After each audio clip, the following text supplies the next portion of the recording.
Now that we've discussed a lot of the basics of multiple lures and the theory behind their use, we should discuss a little bit of the history. Now, daisy chains have been around for a long time, and most people basically have a good understanding of a daisy chain, and it's difficult to really screw one up.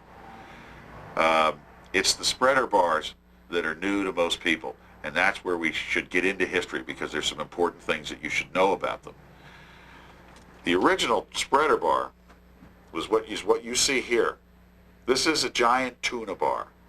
This is a heavy metal rod with a lot of heavy rigging gear on it, and this bar was originally designed to tow dead baits, dead mackerel in particular. A bar this size will carry 15, 16 dead mackerel.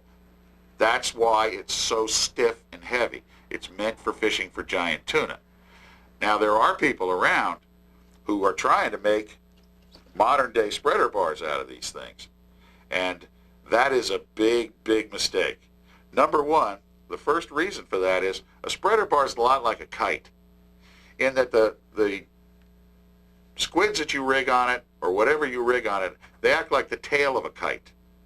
And if they're heavy, as they should be with a bar like this, the bar has a tendency to lift out of the water because of the heavy tail of the kite, if you will.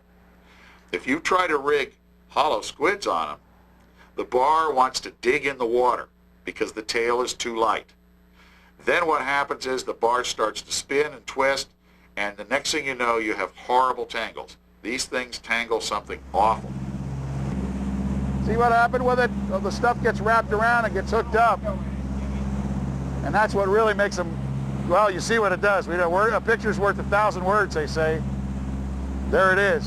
We're going to drop it back in the water again, fix it. A lot of times you can't, but can you imagine doing this all day long? No, thank you.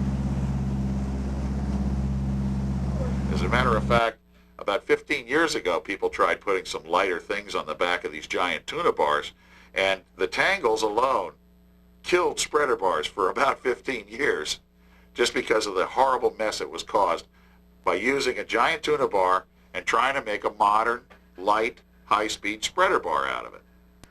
And actually, these things look to me more like they should be a part from a 48 Packard or something like that. The next step in the evolution of the spreader bar, and the one that really should get credit for bringing the use of spreader bar technology into lighter tackle fishing for all of us, is the light wire spreader bar.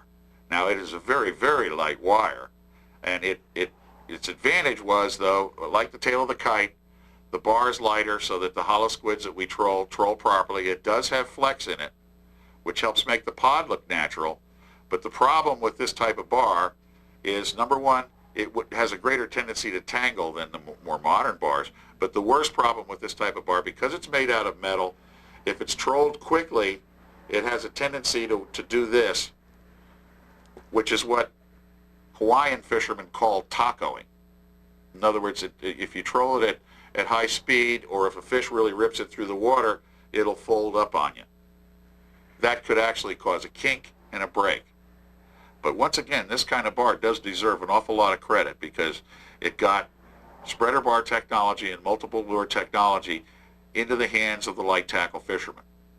Now, the next step in the evolution of the spreader bar are the light composite bars that we've developed out here, using all composite materials and no hardware whatsoever. This bar itself is very flexible as opposed to the stiffer bars. This bar also will not taco. As a matter of fact, you can take this bar and tie it in a knot. This material is so tough. You can tie it in a knot, nothing's going to happen to it, and it springs back out still ready to fish. Now, it not only flexes when we're pulling baits through the water, which you'll see in a little bit, it really makes them look very natural, but when a fish is running and fighting, the bar will flex, thus reducing the water pressure on both the tackle and the fish. The old-fashioned heavy wire spreader bars don't react like this in the water at all. They're stiff and they're not flexible, which is a great negative. They're also Very difficult to troll. You've got to troll them on heavy tackle. And the worst problem of all with them is that they tangle like crazy.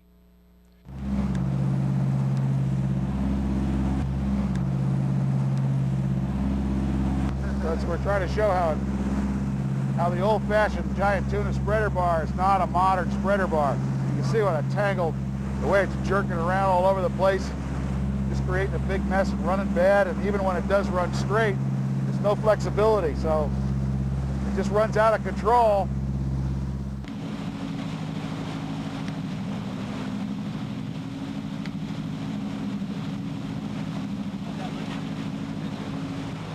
Designed this one with the help of the guys, but spreader bars have been around for a long time, probably 25 years at least that I've been fishing them, but they've been for giant tuna. This is the modern type of spreader bar, which we've talked about in a classroom before. This is the high-speed kind of spreader bar. It's a brand new thing. It can be trolled at all different kinds of speeds, as you'll see out here today.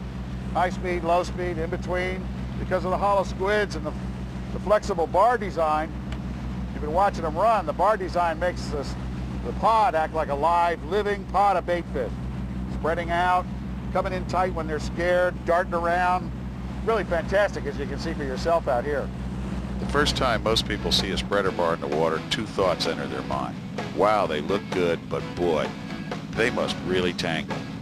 Other spreader bars do, but ours don't, and we're about to prove that to you. Here's Super Dave jerking on a 25 squid spreader bar, and if there's ever one that's going to tangle, it's one of these ones with all these little squids on them. That wasn't that good a pull, Dave.